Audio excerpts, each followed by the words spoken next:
Welcome to Gentle Yoga, Express Gentle Yoga. So it'll be about 30-ish minutes or so. And we're going to focus on our hips. So you're going to need a yoga strap for sure, because we're going to do a series of stretches for the leg and our hip that'll work out really nicely. So if you have one of those handy, and then I like to have a few other things that are soft, a pillow, a blanket, that sort of thing, to kind of settle in with. So I'm going to use my blanket rolled up as a support for my thigh bones, my knees, for the first pose. So we're going to lie down and take a butterfly position with the legs. So the feet are going to go together with the knees out. And then if you might like this best with no support, but for me, it's a little bit nicer, a little kinder if I have that blanket there underneath my thigh bones. You can put it under the shins or under the knees as well and see where you like the support best if you want to try it. And then I'm snuggling my shoulder blades kind of into a neutral position. And then I'll decide where my arms are going to go. Do I want them wider, closer to the body? What's the most relaxing position? If you like, you can put a little support under your head so you have a little bit of a pillow. Whatever is going to be kind. And then we're going to stay with this pose for about 2 minutes. So we'll just breathe and let the body settle in. Relax all the muscles. If it starts to feel too spicy, increase the amount of support you've got. And if you find that your body relaxes to a point where the support almost feels like it's in your way, then you could take it out a little bit.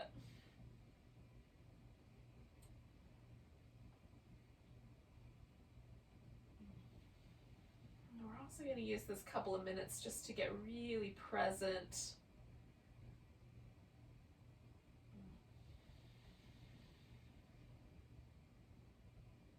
Let go of the rest of the day.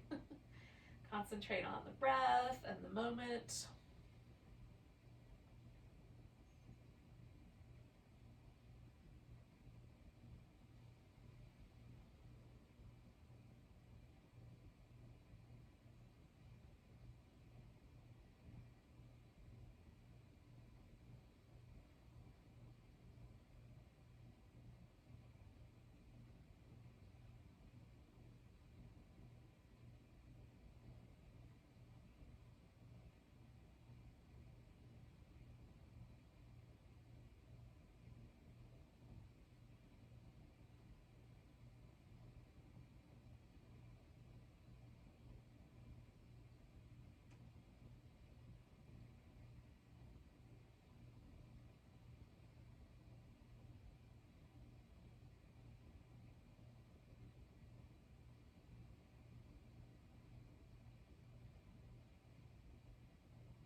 So we'll take 2 more breaths.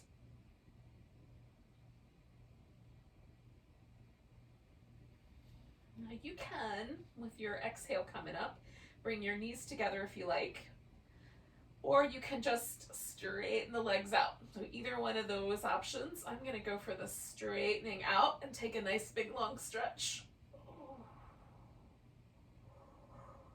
And then eventually we're going to wind up with our feet resting on the floor. You can do some little movements. I love to do a little kind of side to side after a butterfly. It feels really nice to sort of drop the leg inward since it's been dropped outward for so long. But for you, it might be better to just hold steady. So just feel that out. Or you can even bring your knees into your chest if you like. You might want to focus more on your back or the back of your hip and a little less on the hip socket itself. When you're ready, when you've done enough movement that you feel pretty satisfied with it, then bring your feet into constructive rest so that it feels like your legs are really steady. You don't have to grip with any muscles to hold them in place. For me, that means the feet are a little wider than my hips. If I go for hips distance, I can feel my inner thighs having to work hard to hold my legs in place. If I go a little bit wider than that, it feels pretty easy. Everything relaxes. So we're just looking for that spot. And then we're going to do a little bit of hip flexor release, and then we're going to add our strap stretches on to that. So just have your strap nearby, and I also have a blanket handy and a pillow in case I want to add on a little bit more support as we go along. So I'm going to start with my right leg. So taking the toes up, I'm going to glide my right leg out, and once it's all the way straight, I'm going to stretch as best I can, almost like I'm trying to stretch from just behind my navel all the way down to my heel. And then as best I can, I'm going to softly glide that leg back into place and then relax once you get there. And do it again. Toes up, glide the leg out, stretch all the way through the body. If your hip flexors are tight enough, you'll feel the stretch kind of deep in the back belly here. So it's not on the surface, but it's in this general area in the back of the body, kind of around the waist. You might notice it. I definitely do. Stretch it out that right leg one more time. And it's a lot less sensitive than it was the first time I did that, right? So a little release has occurred. And then relax for a moment once your leg comes back into place. I'm going to take my right ankle and put it up on top of my left thigh. Now, you can just hold this position, but I'm going to drop my legs side to side a little bit. I don't want to cause any trouble for my knee or my hip. So I'm just going to the point where I feel a sensation and then back. You might find that your leg touches the ground before you feel anything, and that's fine too. So if there's sensation at all, just pause right at that point where you feel something. So for me, going this direction, I can feel it in my external hip rotators, this kind of glute area. And this way is pretty easy going. I can probably go to the floor, but the furniture's there. So just stopping right at the point of furniture meeting. So working on my space here. All right, I'm going to do this one more time. I find this really lovely, but you may not love it as much as I do, so it's okay to modify that if you need. Alrighty, so I'm going to take my strap and put it around the ball of my, it's a very long strap, around the ball of my right foot. So I'm going to hug that in. Oh, I'm going to put it right up on the ball of the foot, and then I'm going to tighten it up. You might want to leave a bigger loop if you want to use a loop. If you don't have a yoga strap, anything that could act like this will work. Like a scarf, a towel, anything you've got. So you can reach up and hold on. You can even wrap it, if you've got a long enough thing, wrap it around your wrist so you don't have to hold as tight. And then if you have a nice long strap, and if you're going to buy a yoga strap, I say go for the longest one. So like, I think they're the smallest size is around 5 or 6 feet. And this one is an 8-foot strap, and that's just right. So I've got my right leg in the strap. I'm going to put this blanket under my left leg temporarily, just to give myself a little softness there. And then I'm kind of deciding how far away from my body do I want the leg to go? Do I want the leg to go down closer to the opposite leg, or do I want to bring it closer to my torso? The closer I get to my torso, the more I either feel that in my hamstrings or I start to pick my pelvis up. There will be a point where my anatomy will no longer allow for that movement. So we're just looking for a stretch on the back of the leg. We're not looking for crazy disruption here. And we're going to stay with this guy for about another minute. Now, there's some kind of interesting evidence research that's being done in the area of physical therapy. So this is not exactly the same here as yoga, but there's some interesting implications. And one of the things that's coming up in physical therapy in terms of a release of tension from between the skin and the muscle and in between muscles is that we have to hold some of these releases. So a stretch, or maybe in some cases they're using cupping, and some of the where they put a glass or a plastic object on the skin that then pulls the skin into itself, and that creates a release of the fascia over the muscle. So it's different option. You know, in this case we're using a stretch, but we're aiming in the same direction, which is to get some fluid movement between the layers of fascia, between the layers of skin and muscle and the muscle itself. So we have to hold the stretches for at least about 1.5 minutes. That seems to be sort of 1.5 minutes, 2 minutes is kind of our magic time period. So we're going to take one more breath here, and then we're going to go out to the side for the next one. Now, your leg may not come all the way to the ground. Mine does not. There's space here. So what I can do to provide extra support for myself is fill the space in really close to the top of my hip, and then I can control how much stretch I experience there. You can also pull on the strap to adjust.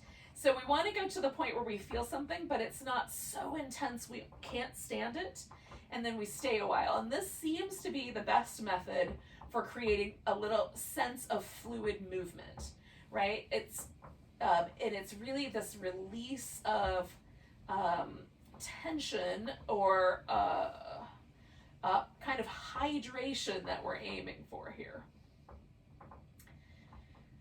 So these muscles, all these muscles that we're working with, so we did the hamstrings, we're doing the inner thigh, we're going to do the outer hip, and then at the end we're going to do some quadricep. All these muscles connect the hip to the leg, and so by operating in this way, we're moving that relationship. This may also take some pressure out of your low back. If your low back issues, if you have any at all, but if your low back issues are related to tension in these muscles, this will help relieve that. All right, so we're gonna stay for about 30 more seconds here. Give or take a little. I've timed out how many breaths it takes me, and it's somewhere between 4 and 5 breaths, depending on how deep they are, is about 30 seconds. So that gives me like a way to time things if I don't have a clock handy. But you may have to do that for yourself as well.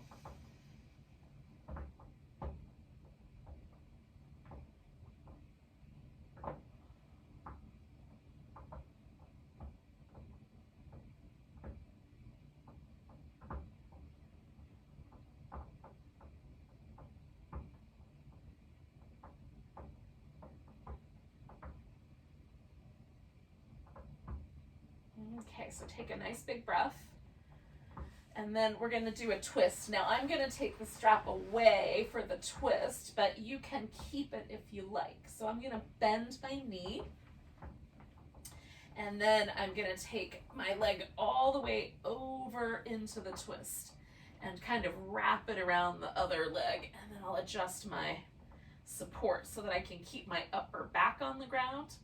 So I'm feeling this through my outer hip.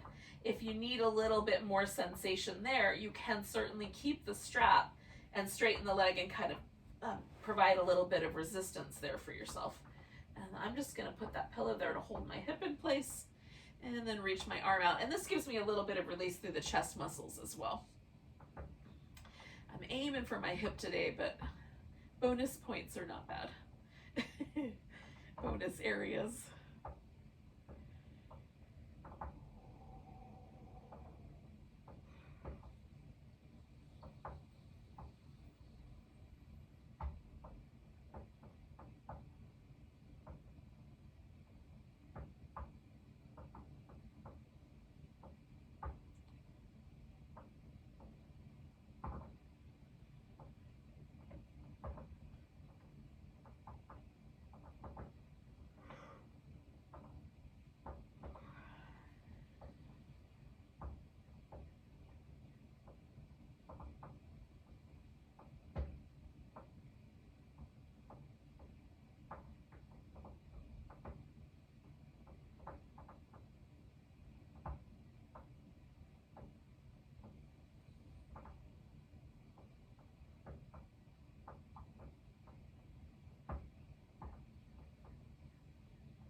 So we're going to stay for about 4 or 5 breaths more here.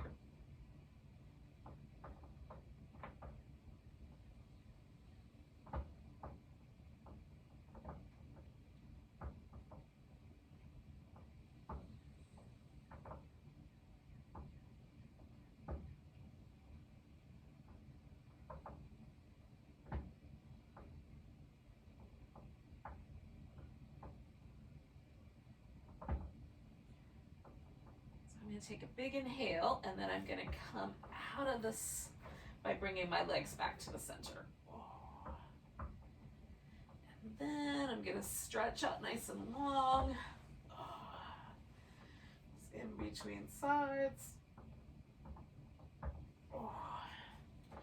And then notice, so for me, there is a definitive sense that the side that I just did is a little bit softer. The leg feels a little longer. I would swear that there's less space under my lower back and that my hip is closer to the ground. If I put my hands here, it's really not that different, but it feels much softer, and that's the sort of sense that we're going for with this slightly, the kind of 1.5 to 2 minute holds, is this sense that the body has been a little bit released, that there's a little bit more ease of movement. That's the notion. It may not visibly look that different, but it feels different to be in it. Okay, I'm moving my blanket to the other side. I'm going to keep it rolled up. That is going to be ready for the next side. And then I'm going to do the same constructive rest setup, and then starting with the left toes in the air, glide that leg out and just releasing this hip flexor. So we're stretching all the way down that leg as far as you can. Glide it back, pause, and let the hip relax. And then when you're ready, do it again. And hip flexors are a little bit tricky because they do so many things. So one of the muscles that flexes our hip is really a combination of two muscles. One that lives here in the bowl of the pelvis, that's called the iliacus, and then the psoas muscle, which starts way up here, not on the front side of the body, it's really on the spine, but it starts way up by, slightly above the navel on the spine and comes down in a diagonal kind of pattern to the hip. And then they go over the front together. So the two muscles create one connective tissue pathway that goes over the front of the hip. So I've got my left ankle on top of my right thigh, and I'm going to go back and forth. And so when the hip flexors are tight, they'll pull the thigh towards the front. If your hamstrings are tight, they try to pull your thigh towards the back. So ideally they balance each other, but that doesn't always work out. All right, so I'm going back and forth here about 2 more times. And again, for me, the left side, I don't feel nearly as much sensation, so I get a little farther in both directions on my left than I do on the right. And it's just, that's the way things are. Like, we're gonna notice that there's some asymmetry in our body along the way. Okay, so I'm gonna put my left foot in the strap. I'm going to give myself this, and I need to angle myself a little differently so that I can avoid plant interference, furniture interference. Again, you can hold on to whatever you've got, or if you've got a longer one, you can put it under your back, and then you don't have to hold on to it as much. You can adjust, and I generally keep hold of the tail, but it just, it prevents a little bit of the tedium of having to hold on to the strap like that with my arm. Okay, so I'm trying to find the point where I've got a nice subtle stretch on the back of my thigh, a little bit in my calf muscle as well, and then a pause.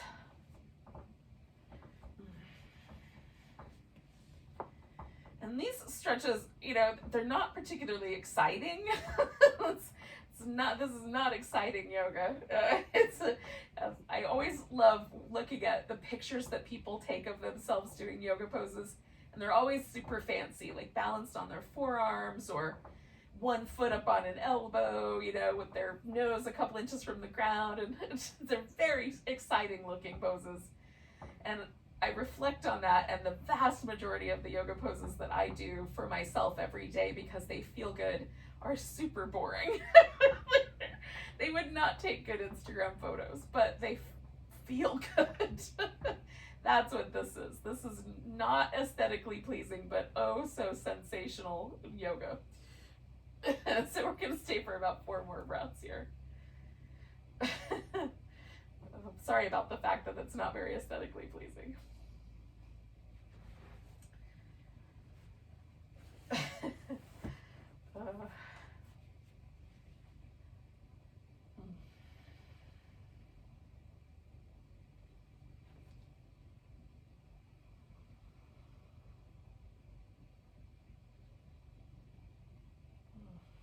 I'm taking my leg out to the side with my exhale there, and adjusting the tension on the strap so that I've got the right amount to make that just right. And again, I've added a little pillow right under my hip just so I have that stretch on the inner thigh exactly at the point of like, oh yeah, I definitely feel that, but just so that there's no pressure on the places where like near my knee or near the groin that are so tender.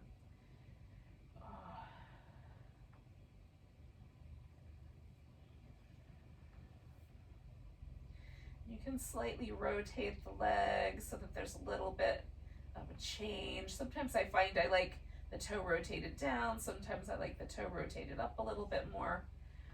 And that's coming from the thigh, not from the foot.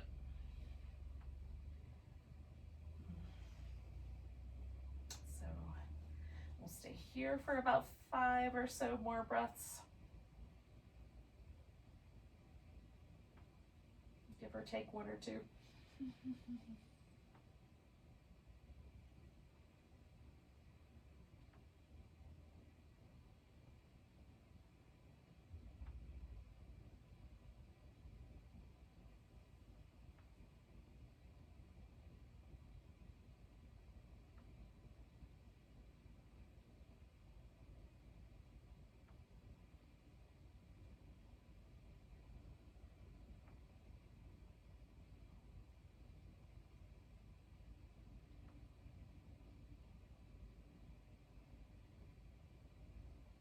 So I'm going to do 1 more breath. And then I'm going to come back, bend my knee. So I'm going for the same twist I did on the other side, which was a little bit more soft, right? So if you want to keep the strap, you can. Just adjusting the support until it's just right, or pretty close to just right.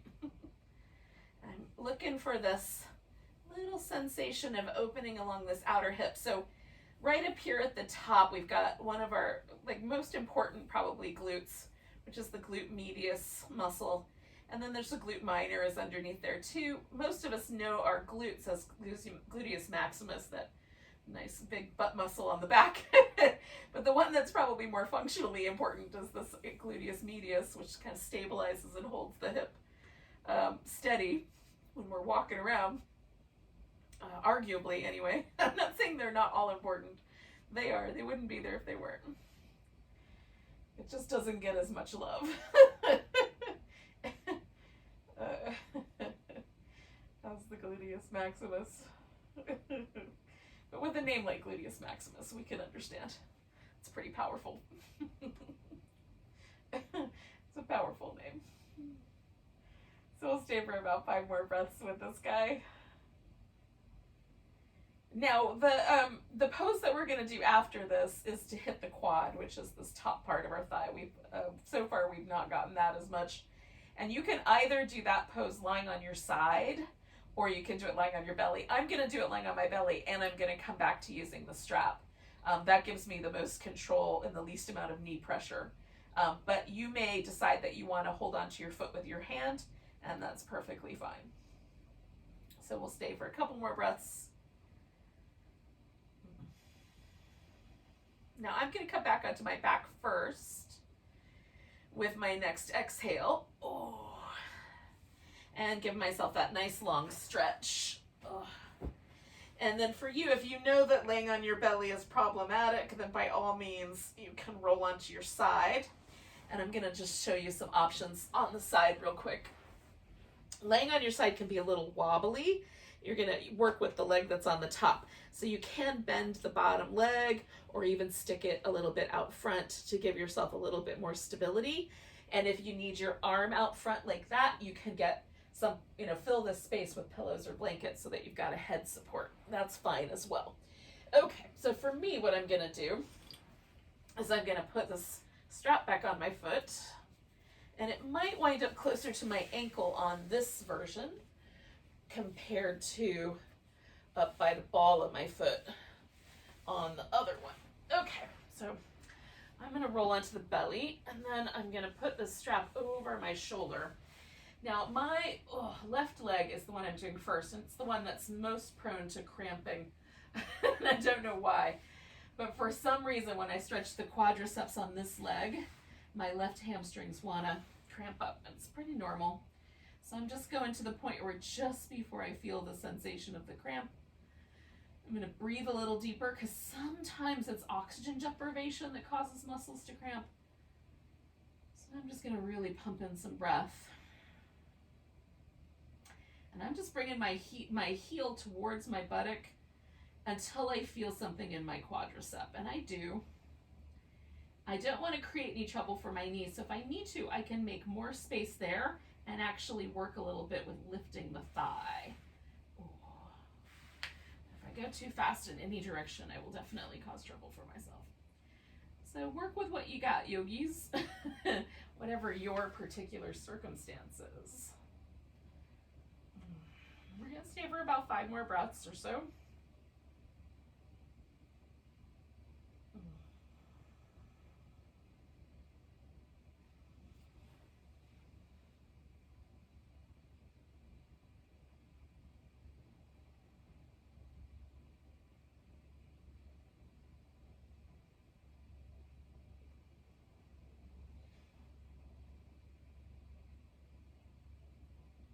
I'm going to do one more big breath. And then I'm going to slowly unwind that. Slip the strap off that side. Give it a little release. And then I'm going to do my opposite side. So if you were doing the one side, you might have to roll onto your other side. So decide whether you want to make a change so that you can still see the screen, or if you can trust yourself to do this just by sound. When you're ready, you put the opposite foot in your hand, or if you're using a strap like I am, you can put the strap around your foot. And then we'll hang out.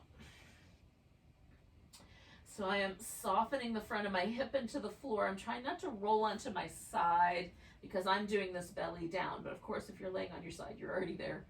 So I'm trying to stay as best I can kind of pressed into the floor and just allowing that same tissue there on the front of my thigh to release and soften. And again, sometimes as I hold a pose, I start to feel that softening happen and I can bring myself a little further in. Sometimes there's resistance the whole time. It's just about relaxing. So we're going to do about 4 or 5 more breaths.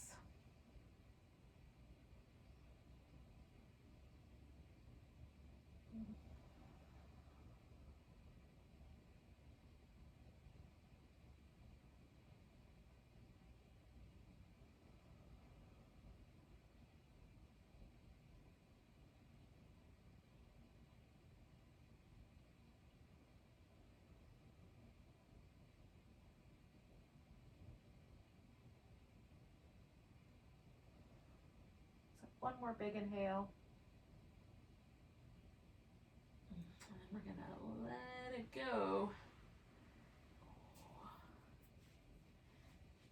And I'm going to stay just for a moment in this belly down position and do little windshield wipers. If you prefer, you can lay on your back.